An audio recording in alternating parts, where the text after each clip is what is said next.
Women have the power to transform this world. We can end crime and violence if we all agree to do one thing: share. Let's share our wisdom, share our time, share our talents, share our finances, but most of all, let's share our love. This is the Female Solution.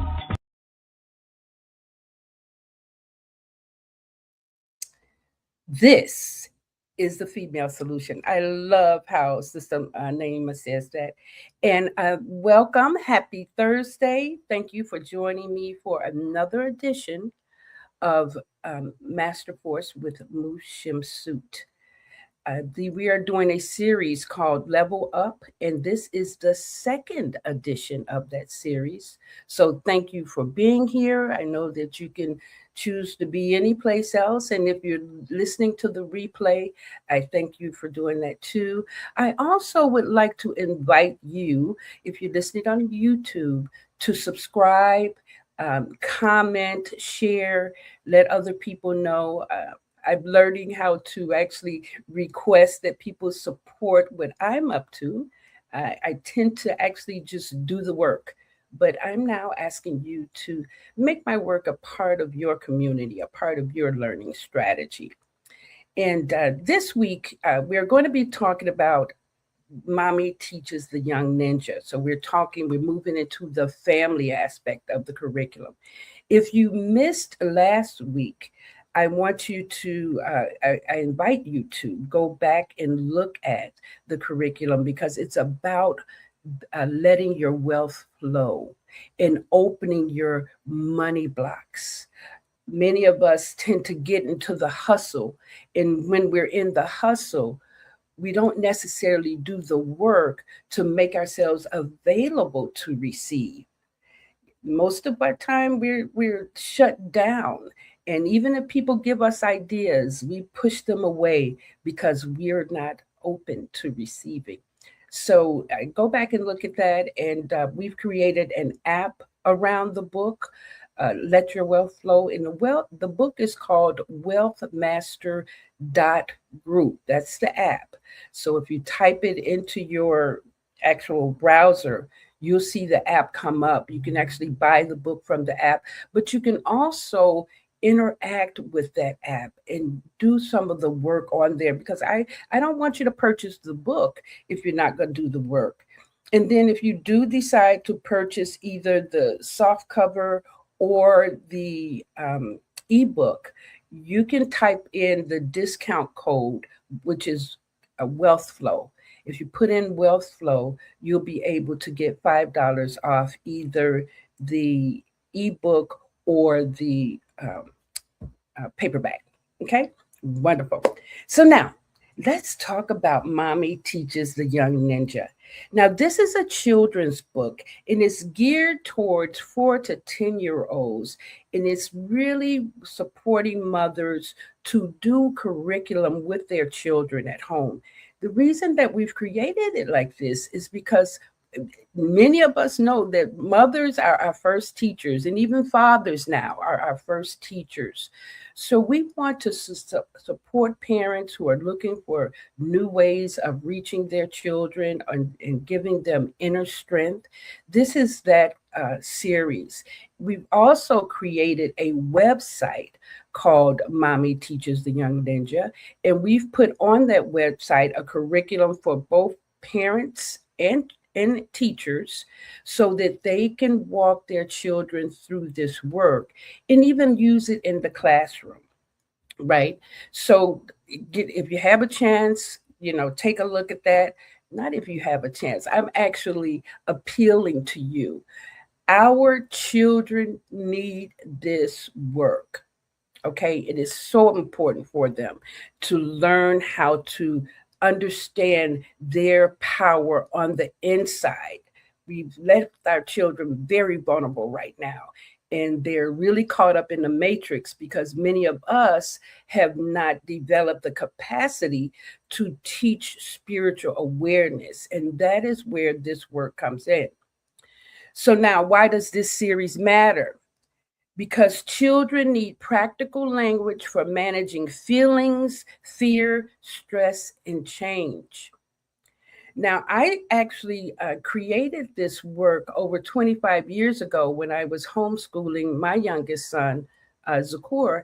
And part of the curriculum, once we completed the math, the science, and the reading, I actually put in a, a a playtime where we were learning breathing and hygiene and some of those things. So part of the work to separate, distinguish that from the academia, we actually put on our gi. We would put on our karate suits and we would sit down and meditate.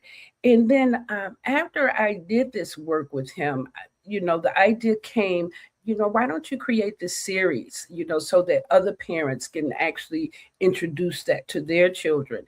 So I began writing that book, but I never could find an illustrator. Nobody was really interested.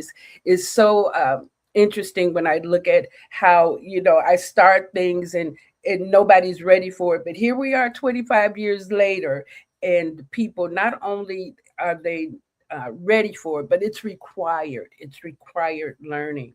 So when we started developing the series over last summer, we actually did put it out inside of the Master Force Press. So I'll talk more about that later.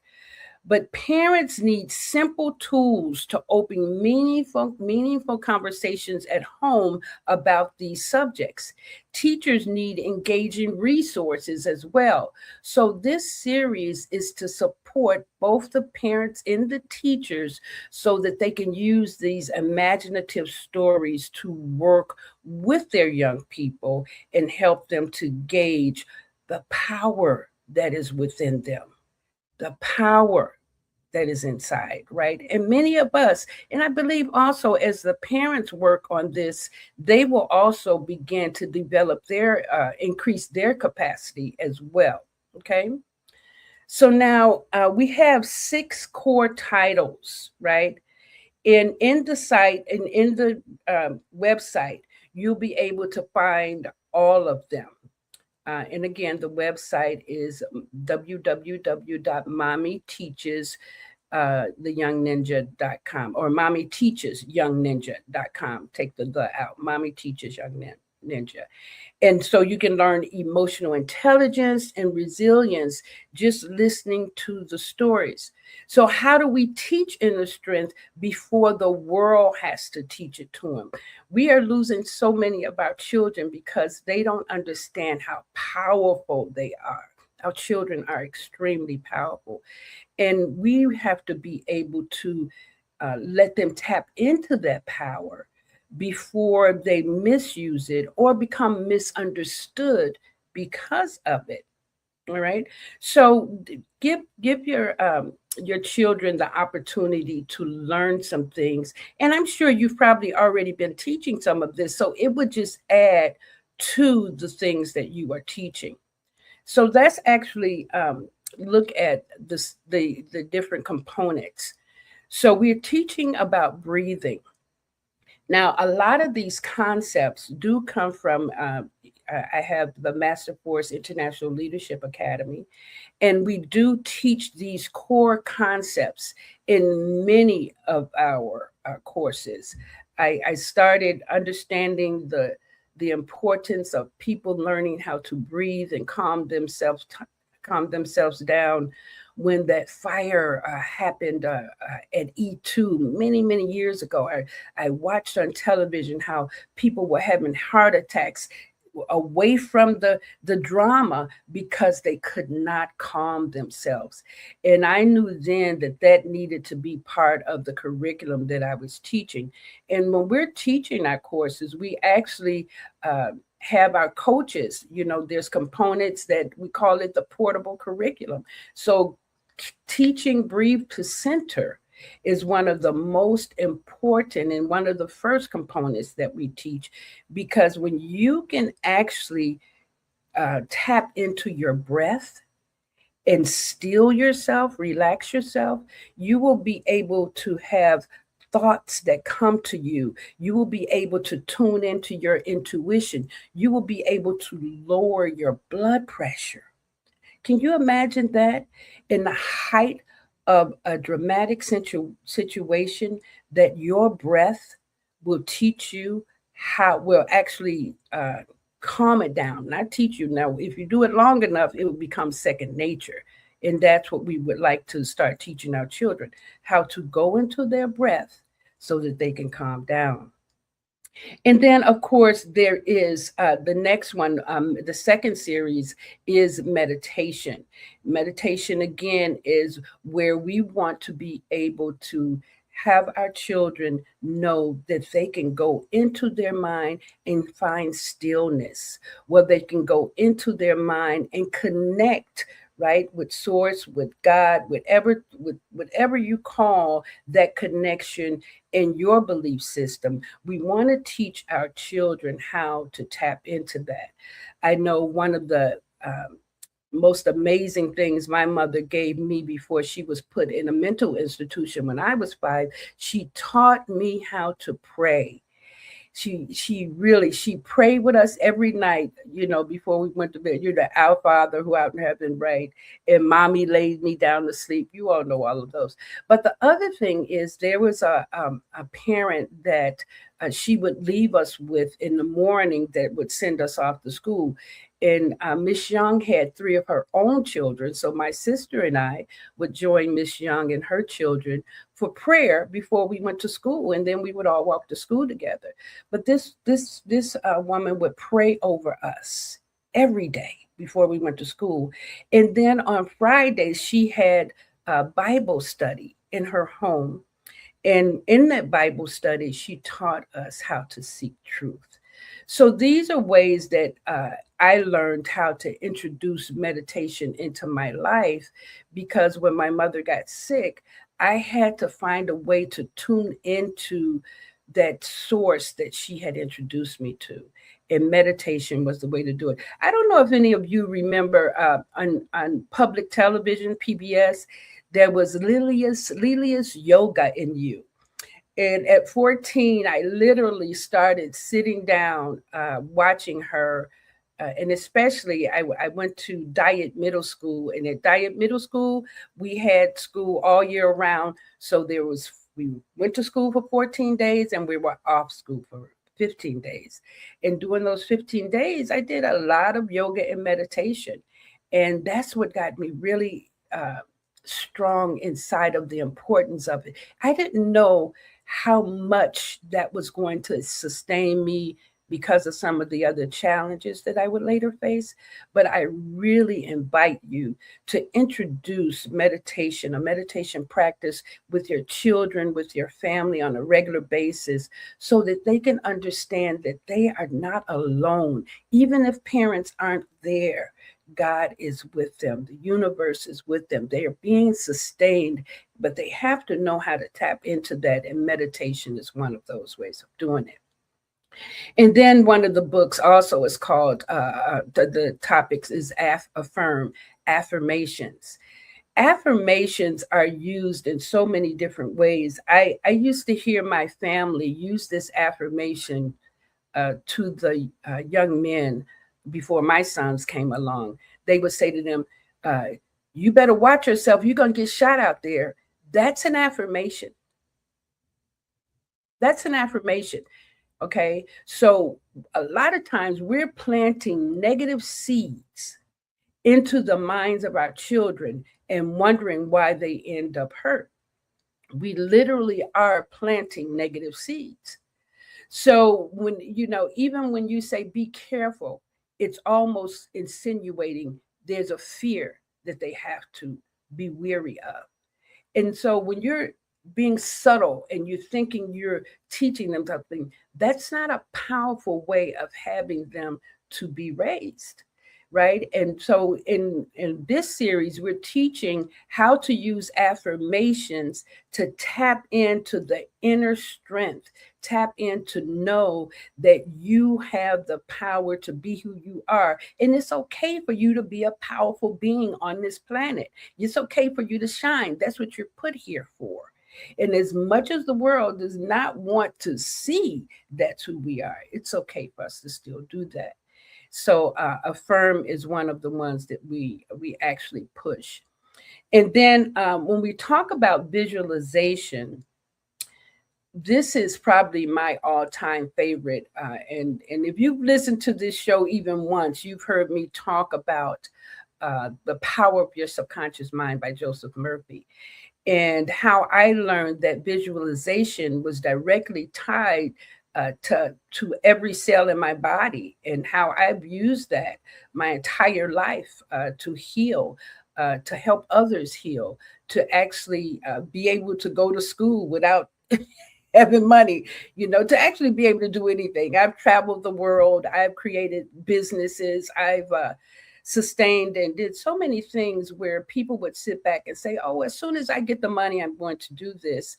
But you can actually tap into the currency of visualization, because when you put a thought in your mind, it cannot distinguish between the past, the future, or now.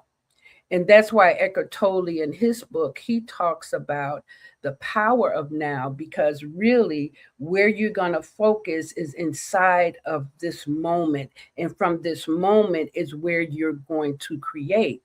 So visualization gives you access to that creative power. Now, the best times to visualize are in the morning when you wake up, because you're actually in a trance state. You're actually in a theta rhythm, so that your body is not quite conscious yet and your subconscious is still pretty prevalent. Otherwise, our conscious mind is always checking things to see if they're true or false. And usually if it's false, we can't, you say I'm rich, your mind says, oh no, you're not. So you want to put that in your mind when it's less active. And then the other time is right before you go to sleep. I remember, sometimes when I'm going through a challenging times, I'll create a memo on my phone where I will create my affirmations, so that the affirmations are playing while I visualize, and that's how I go into my sleep. In Even if you want to solve a problem by the next day, and these are your problems, because you can't solve other people's problems. Other people must do their own work. We actually have one of our principles: no rescuing, because each one of us have the ability to tap into God, tap into the universe, tap into source energy. We each have that ability. And so if we can be the example of that, more people can do that. But if you keep trying to save people, then you're interrupting their work, and you're also blocking your blessings, because you're focusing on something that is none of your business, so to speak. Okay, so visualize is one of the things that we actually look at inside of that. And so here are the titles. Breathing is a superpower. Now, breathing is a superpower talks about Ty, who's very upset because his sister has affected one of his toys. I think his sister knocked his toy down, and he is so mad. And his mother teaches him how to breathe. Okay. And then the next one is meditation made easy. Now, Ty is actually throughout this entire book. And I wrote this series 25 years ago. And it was very interesting that that's the name that came up to me. And so these are the 7 books in the series right now. Uh, Meditation Made Easy, no, it should be Meditations Made Easy, then Affirmations Are Fun, Visualizations Are Fun, Relax and Trust. The Brightest Star is about death and dying. And why is death and dying so important in our community? Death and dying is so important in our community because it's one of our triggers. It makes us start protests and riots. And if we're protesting and rioting, we're usually destroying. We're not building. And this is where the distraction comes into our community, where we destroy ourselves. And we've been taught to do that. It's a program. So death is being used as a program to actually keep us in a very frustrated state of mind, and to keep us impoverished, even to keep us starting over again and again and again. See, they did that to us, by destroying our communities, similar to what they did in Tulsa, Oklahoma. But now they're using that same method to get us to do it also. You can see how the energy and the heat is raising up right now along all the different issues, oh, excuse me, of our young men being assassinated.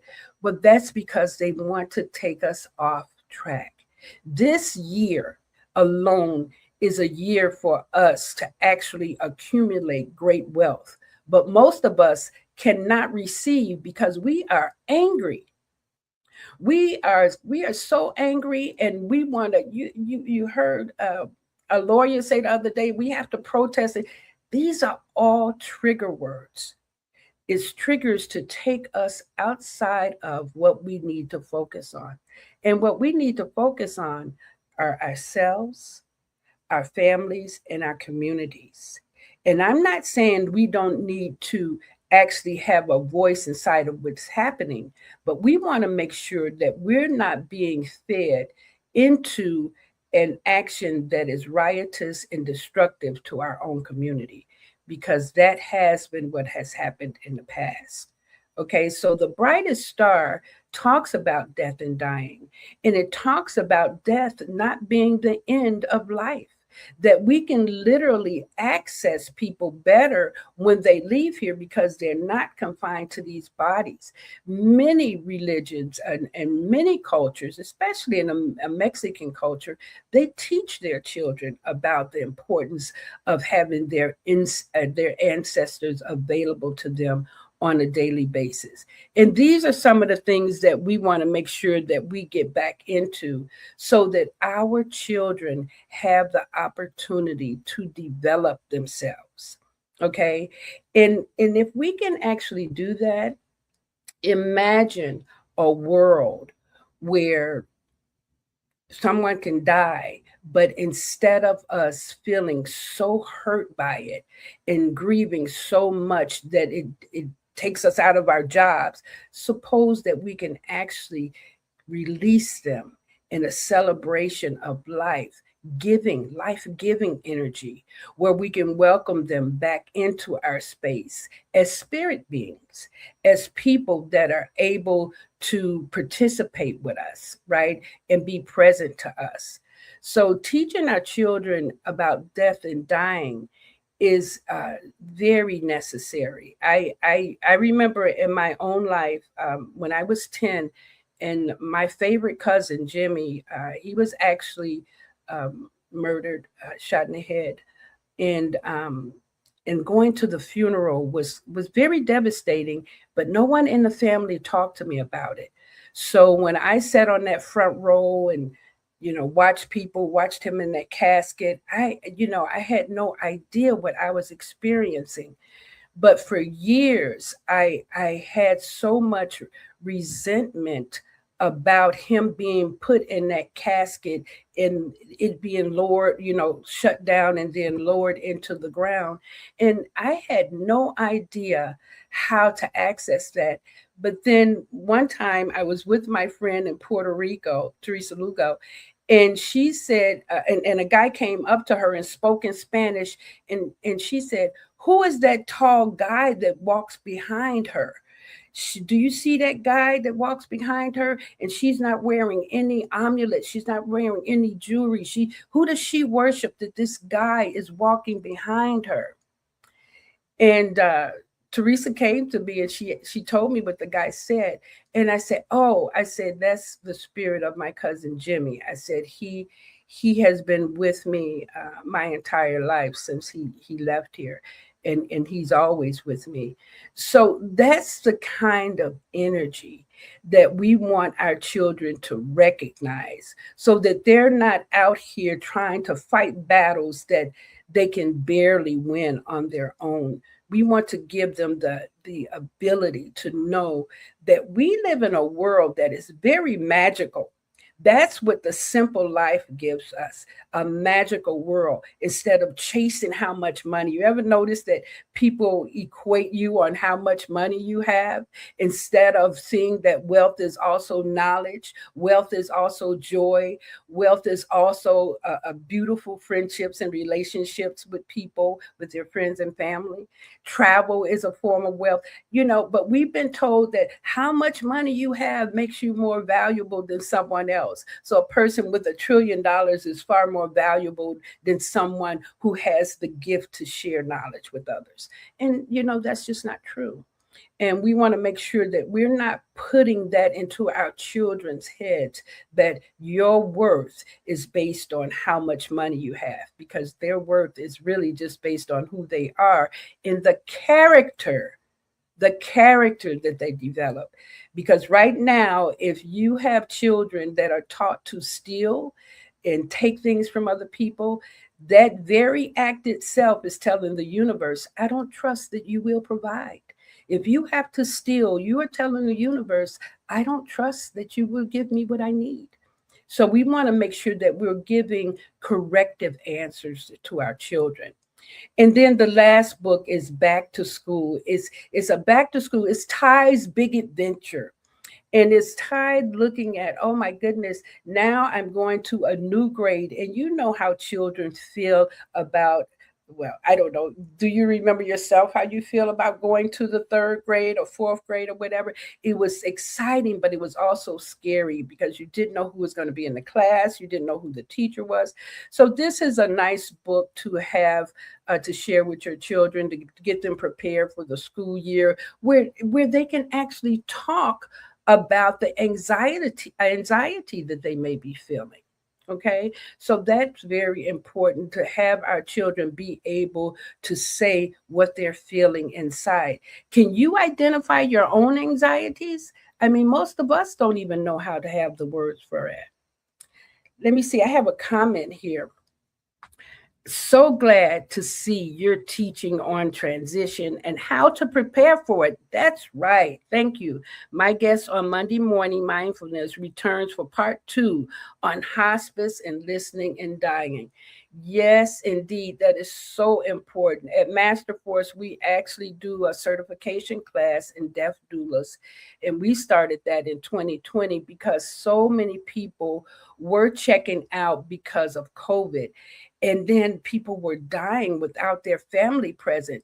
So we wanted to show people how they can actually support people in spirit or across Zoom, if they were having to work with them. So thank you for sharing that. And thank you that you're also talking about this topic, because death can be a very beautiful experience. I've worked with Dr. Hoppy with a few of people that I knew that were transitioning, and we would put up white sheets around the room, and then make sure that we had candles and a very soft environment, and then invited the family to come in and sit around and share their goodbyes or share their stories, and it was a very, even when my mother died, she died from lung cancer.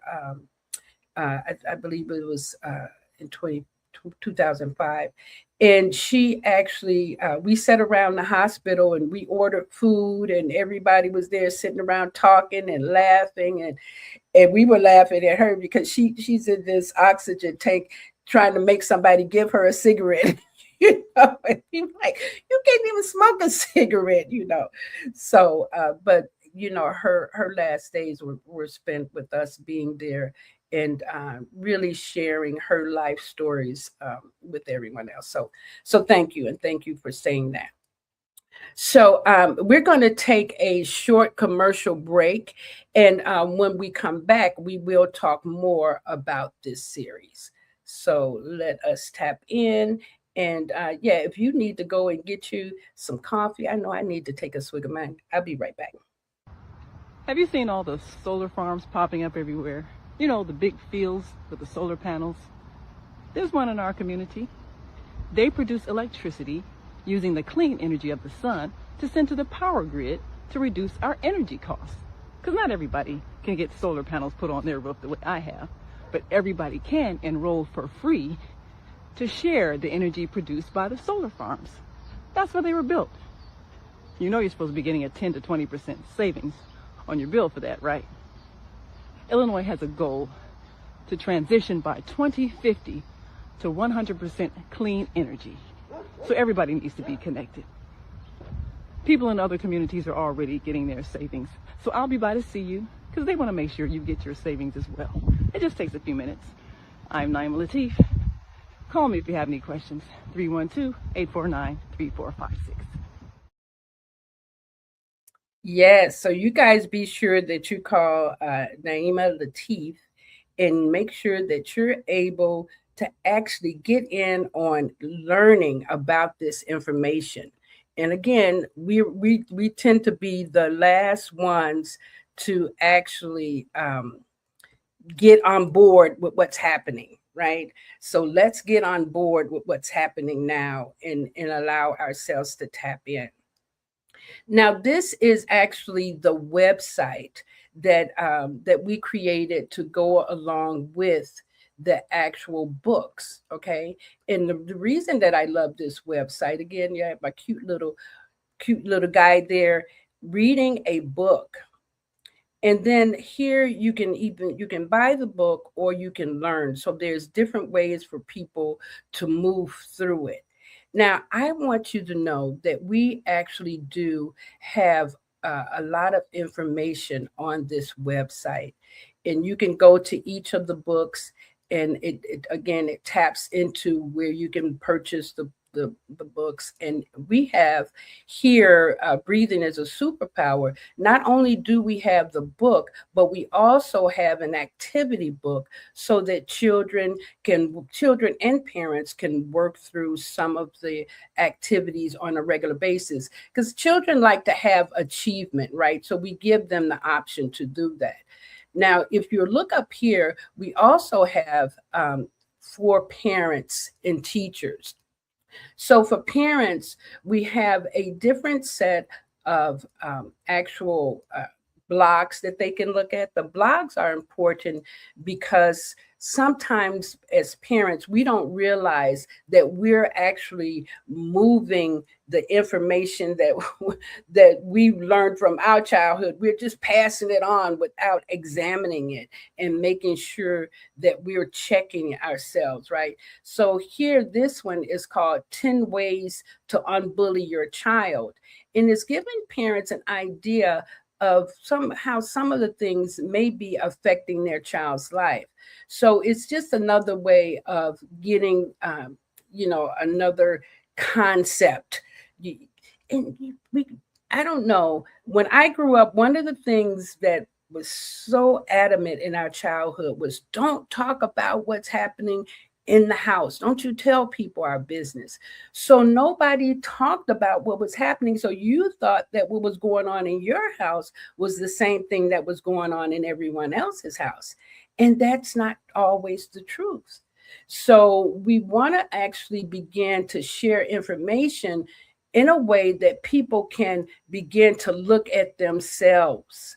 Okay, and this is called deprogramming violence, and that violence starts in the womb. How many of us have even thought about what we were going through when we were pregnant with our children? I know a lot of people have beautiful pregnancies, but there's some people that actually struggle during their pregnancies, and then because they're struggling, that water that the child is in is very programmable, right? So they're picking up all of the feelings that's going on with the parent. And then those feelings are ingrained into the memory of the child. And if they're coming out of the womb into their same environment, it's getting more enforced into their system. So we have to deprogram the violence, not just within ourselves, but also within our children. And then 10 ways to take back your sanity. It's just another way of looking at how are you stressing yourself out, and no one is going to stop you from doing that. It's on each one of us to take responsibility. People will drain you until you dry, and then they will come and give you your flowers when you die. Okay, so you don't want to do that. You want to actually make sure that you understand that you are the most important person in your universe. And so is the next person. They're the most important person in their own universe. So we want to support people in gaining their own sovereignty, but first you have to gain it for yourself. And then this is one of my favorites, the Young Ninja Parent Guide. So we have different topics here about affirmation, breathing techniques, and then that whole conversation about death and dying. We actually add a learning aid that they can download. And when they download it, they can actually go through that work with the children. And then it talks about the young ninja death doula explanation, because this is the work that the young ninja's mother, she kind of does that work in an offhanded way, because she goes to the family and help them to deal with all of the burial services and all of that. So these are just topics again that teachers and though that's for parents. Let me show you the ones for the teachers. And I love the ones for the teachers because it really does help them have a very interactive classroom when it comes to emotional development. All right. And this is mindfulness resources, right? And here we're looking at different things. I had created I don't know if this will play, if you can hear it, but yeah. I'm just going to play a little bit of it.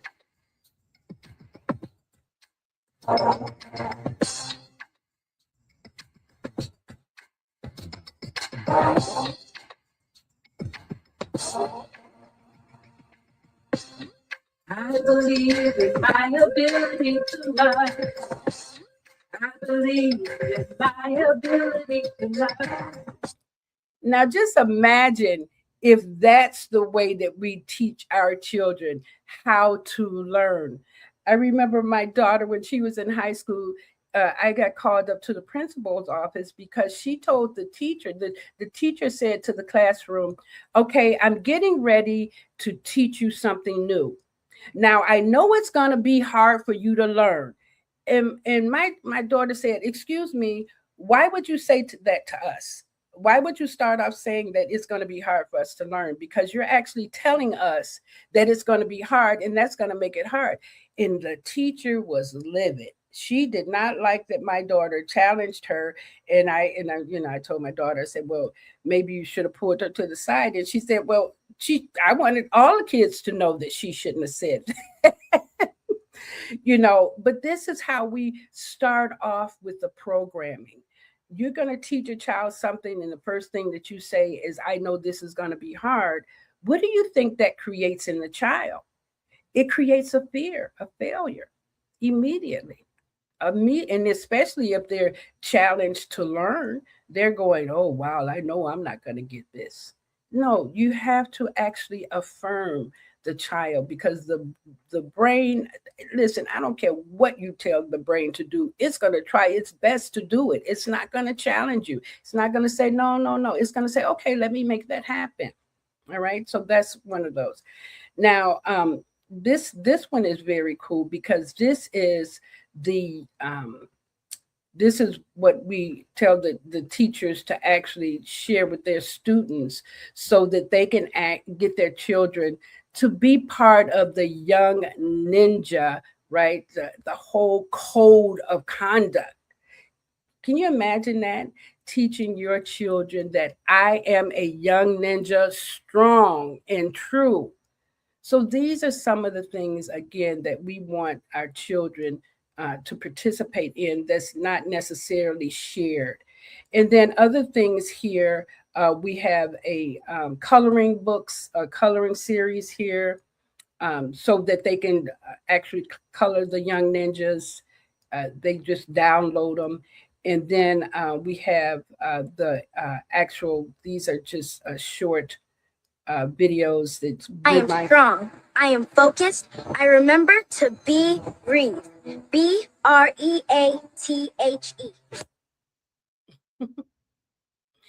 Yes, so we want to teach our children to breathe.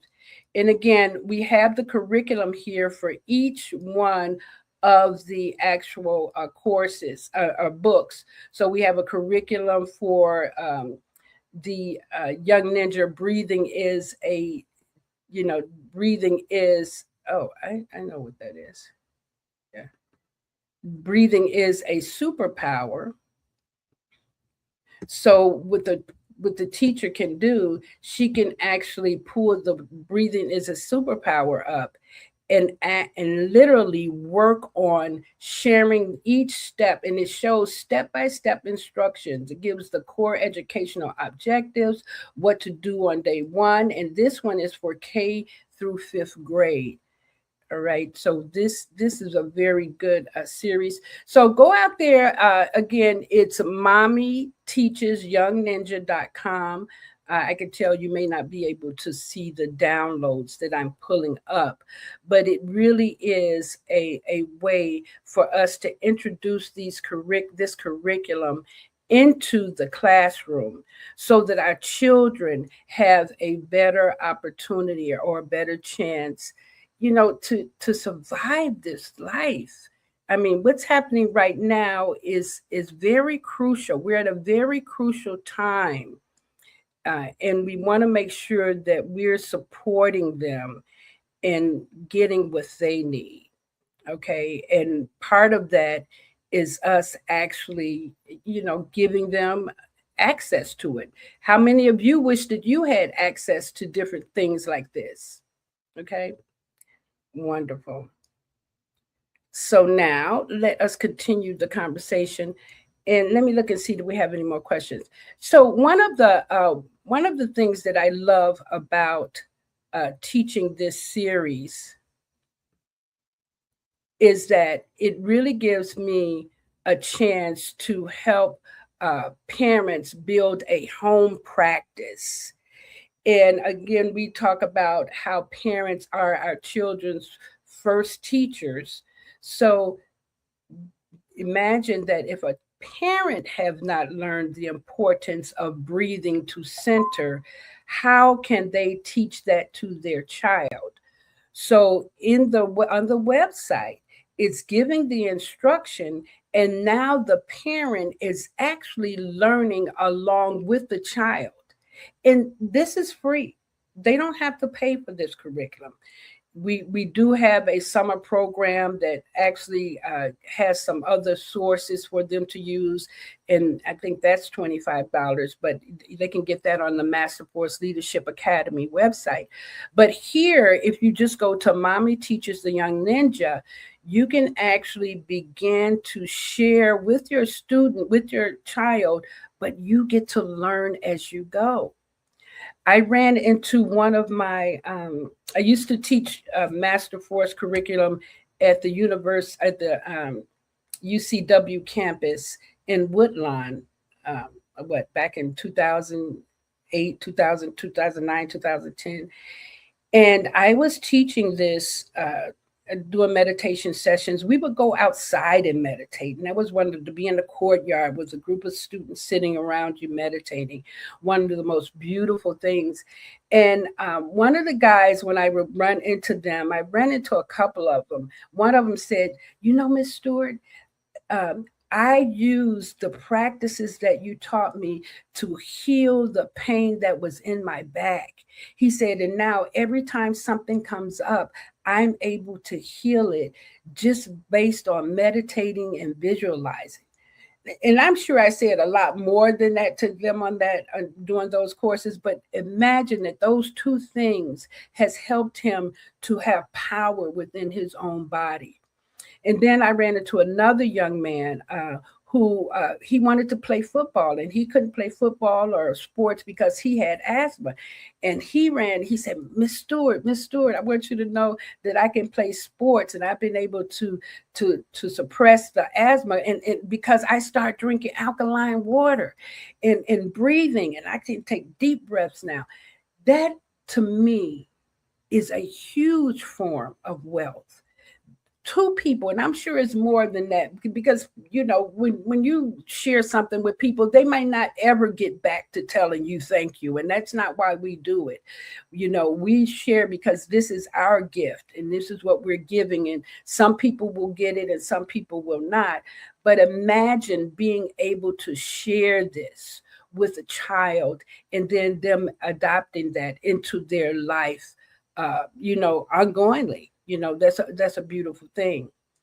And then inside of the teachers, the mindfulness series, we're giving them the opportunity to manage the stress that's going on. I mean, there's so much stress right now in families. I don't know if people are taking time to sit with their children and discuss what's happening without being angry and giving them solutions, but it's important to do that. And I was thinking, for me, teachers are the most amazing people in the world. One of my most favorite teachers was Miss Bell, and she taught us how to sew. She taught us how to do crafts. She taught us so many beautiful things. And forgive me if you've heard this story before, but it's important because it's a story that kind of shaped who I am. And there are probably other children that have gone through something similar.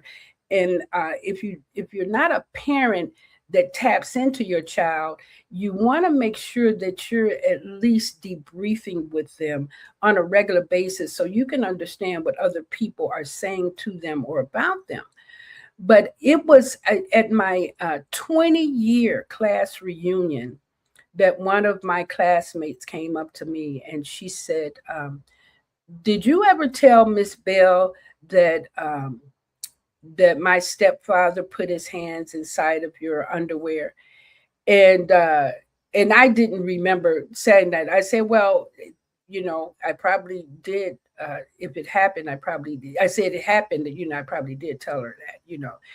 And she said, well, I want you to know something. She said, when she actually came and told me that, she told me that you said that. She said, and I'm a teacher now, and I would never have told a child that another child said that. She said, and I made up that you were a liar. She said, and I told all of our friends that you were a liar. And so I know that you quit going to the show with us because we wouldn't let you play with us. So this started in third grade, and I went to school with this person all the way from third grade through middle school through high school, with them thinking, don't play with her. She's a liar. So that ostracized me. And I thought I was being ostracized because my mother had been put in a mental institution and she would do some pretty astonishing things outside of the house that could be embarrassing. So I was actually ridiculed a lot about that. But she told me, she said, on my prom night, when I was getting dressed, my stepfather came into my room and he grabbed my he grabbed my breast. She said, and I fought him off. She said, I immediately called my grandmother. And I remember her grandmother. I remember her whole family. We spent a lot of time over there. But she said, I called my grandmother. And my grandmother came over and put him out that very night. She said, and I am so sorry that I didn't believe you. I'm so sorry that that happened to you. And she said, just forgive me. And now this is 20 years later. I had already had 3 kids, married a couple of times, and I had to sit with that because it was nothing to do with it in the moment. I just looked at how it created the rest of my relationships with everyone. How I ended up being such a loner, and people, whispering behind my back and me not even knowing what it was about, and then not having anyone really at home to talk about that. I can't stress enough how important it is to talk about things. I wish now that I could go back and with my older children, I was still growing up emotionally and not even aware of my own emotional needs. So I know that I wasn't really aware of theirs. Even though I was present, I can tell that I was not good at communicating. You know, even as gentle and as loving or whatever I thought I was, I still was not teaching them how to deal with anxiety because I wasn't dealing with my own anxiety. It took me years to realize how much pain I had on the inside of me. So, yeah, I'm sharing that story because teachers can actually have a positive and a negative effect on your children. So make sure that you are communicating with them and debriefing, you know, asking them, did anything exciting happen? Did anything weird happen? Did anything special happen? You know, these are ways of getting them to open up and then not judging, you know, so that they're free to say it without feeling shame. We don't want them to feel bad because they said. We want them to know that anything that they share with us, we have the space to hold it. Okay, so that's another reason why we created these books so that the parent can actually breathe with the children. They can not only just teach themselves, but imagine, you know, like Miss Young used to pray with us every morning. You know, then you didn't understand the value of it, but we used to pray in the classroom too back then. So who's praying with their child? Are you praying with them? Are you meditating? What spiritual gifts, what spiritual aspects, what anything spiritual, what are you giving to your child spiritually that they know that they can tap in and be protected and provided for by a God that loves us? Because right now, the message that's being given to our children is you don't matter and we don't want you here. And that is not the truth. We are here to change the world. The whole reason that all of the things that are happening right now is so that we can understand where our inner strength is. Now, I think I remember mentioning that when we started Master Force, we started in my living room when my oldest son was 10, and a group of him and his friends would come and we would meditate once a week. But before we would start meditating, I would ask them, what happened this week? Tell me something that you're struggling with this week. And then, you know, whoever would speak up, we would then take that into our meditation. We do a discussion around it and we would meditate on it. And they would leave feeling so much more empowered to go through the rest of the week until they come back the next week. Now, you know, when those children got older, you know, they realized, oh, wow, this is something that I need to be able to teach my children. And a couple of them came to me, Reuben Stewart in particular, and said, Miss Stewart, you need to teach, you need to create a school. You know, we want to be able to share this. So when I tell you that I listen to the young people, I listen to the young people. My son, my oldest son, my daughter, my youngest son, every aspect of them have given me something of myself to develop. I wouldn't be who I am if it wasn't me listening to my children. And I tell people all the time that our children really are our master teachers, but we have to be willing to learn. And we think that master means that they're over us. No, what it means is that they have information. They were with the creator last. They looked down on our life and they saw what they could bring to us. And so they came into us so that they could share certain aspects of themselves that would make us remember who we are. So that's one of the ways that we teach too. We teach a course called Creative Parenting at Master Force to help parents to understand that children are more than just little people that we need to control and tell what to do. They're here to remind us that we have a mission. And they have a mission too that's different from us. So we don't have to worry about them getting their mission. We want to make sure that we're continuing on ours. So as we end this series, today's episode, I want to invite parents and educators to look at the Mommy Teaches the Young Ninja series and really see how you can incorporate that into your lifestyle, into your daily existence. And even if you don't use this curriculum, really start taking time to see how your family is moving forward. Take time to have a family meeting and talk about the energy that's going on in the world and create a fortress, a spiritual fortress around your children, not to control, but to empower, uplift, and protect them so that they don't feel so hurt. I mean, what's happening right now can be very hurting for people. And we have some very sensitive souls. And most people don't realize that our sons are probably a lot more sensitive than our daughters. And we tend to try to make them be hard, but we want to allow them to feel what they're feeling, but we want to give them a space to feel safe and protected as they're doing that. So thank you for listening. You can purchase these books at books.by on Masterforce Press. Again, that discount code is WealthFlow, and it'll take you $5 off.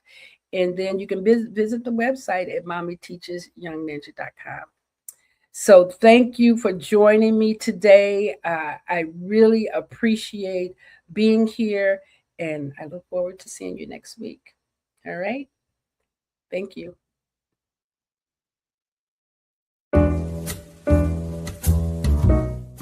We've come to the end of our show today. If you missed any broadcasts, go to our website for the audio and video archives at www.thefemalesolution.com. On behalf of our team of radio hosts, I'd like to thank all of you who participated in today's discussions. And to our global family joining us from all around the world, we say thank you. To our family in China, xie xie. India, Dhanyavad. Japan, arigato. Korea, kamsamnida. Russia, spasiba. Germany, danke. Poland, dziękuję. France, merci. Spain, gracias. Italy, grazie. Egypt, shukran. Ghana, madasi. Nigeria, eshe. South Africa, ngiyabonga. Senegal, jaref. Kenya, asante. Israel, toda. Pakistan, shukriya. Afghanistan, tashakur. Saudi Arabia and Palestine, shukran. Assalamu alaikum wa rahmatullahi wa barakatuhu. Thank you, and may peace be upon you and the mercy of God and God's blessings.